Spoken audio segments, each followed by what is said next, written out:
Україна! Понад усе! Героям України тричі! Слава, слава, слава! Ворогам України тричі! Смерть, смерть, смерть! You know, my friends, there's been a very funny situation that has happened not too long ago. The Russians have now started carpet bombing Sudzha. Now, for those who don't know, Sudzha is the city that the Ukrainians have captured in the Kursk region.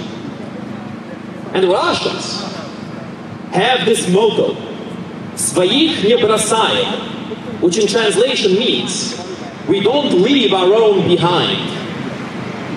I think the Russians weren't lying. Truly, they don't leave their own behind. They bomb their own when they lag behind. They carpet bomb them.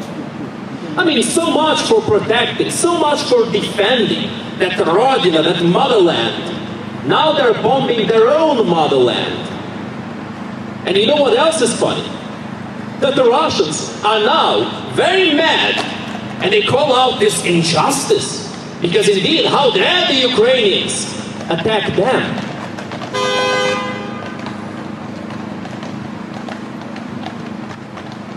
Let's just wait a little bit for the horses to come by.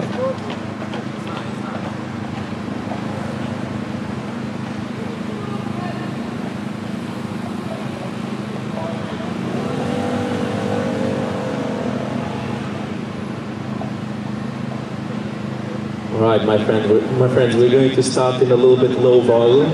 You see, the horses got overly excited there. They heard about the atrocities of the Russian terrorist regime. And they got so angry, they got so overly excited, they were about to lash out to the cars here. So, you know, we need to keep that in mind. We need to keep that in mind. We need to, you know, understand every person who comes here and treat them with understanding. And that's exactly what we do. Unless, of course, those people abuse that understanding and abuse that welcoming demeanor. Okay, I think the horses are far enough now. Have a nice day, guys. Anyway, my friends, let's continue. I digress. So as I was saying, the Russians have this lovely motto, "Своих не бросаем," we don't leave our own behind. But maybe they should change their motto to, "If you lag behind, we're going to bomb you." That would be a better motto. You know, the Russian captives, the military prisoners, the prisoners of war that the Ukrainians have captured in Kursk, they have had a very interesting thing to say. They said that when the Ukrainians showed up, all of the Russian commanders did a magic trick and disappeared. They just completely vanished from existence. And it wasn't because of the Ukrainians, no siree. It was because the Russian leadership doesn't want to be affected at all. You see, they don't mind sending their troops on this thing that's now being called the meatways. And this term has been popularized, particularly when referring to Russian military tactics. And I call it tactics. It's a big bastardization of the word tactics, because it's not an actual tactic. You're literally bum rushing the enemy, just sending everything forward. It's not a tactic. It's just a brain-dead thing to do for any commander in the world.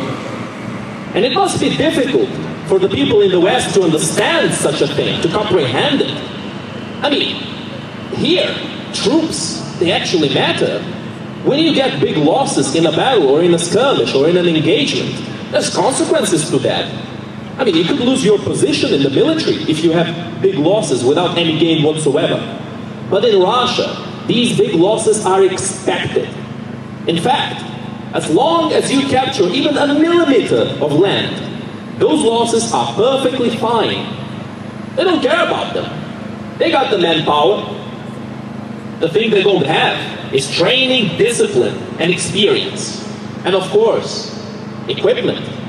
Now the Russians are outproducing the whole combined West in terms of shells. That is true. However, in terms of actual complex military gear, they got almost nothing. So, what can they do?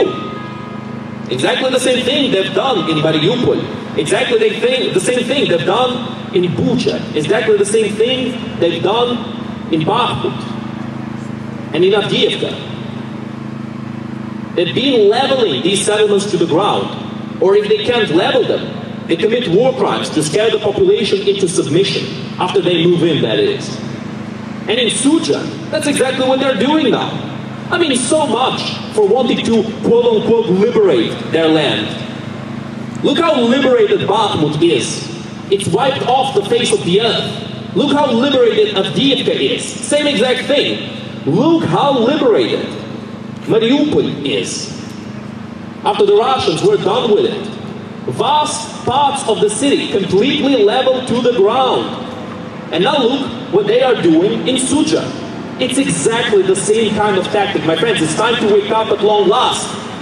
It's time we realize the animals we're dealing with, the psychopaths we're dealing with.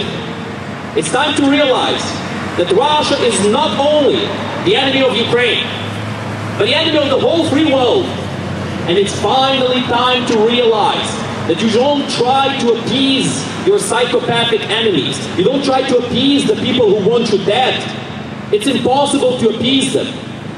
Whether you're going to cut off an arm or a leg to appease them. My friends, it's time to wake up and to face the Russian terrorist regime head on. Russia is a terrorist state. Russia is a terrorist state. Russia is a terrorist state.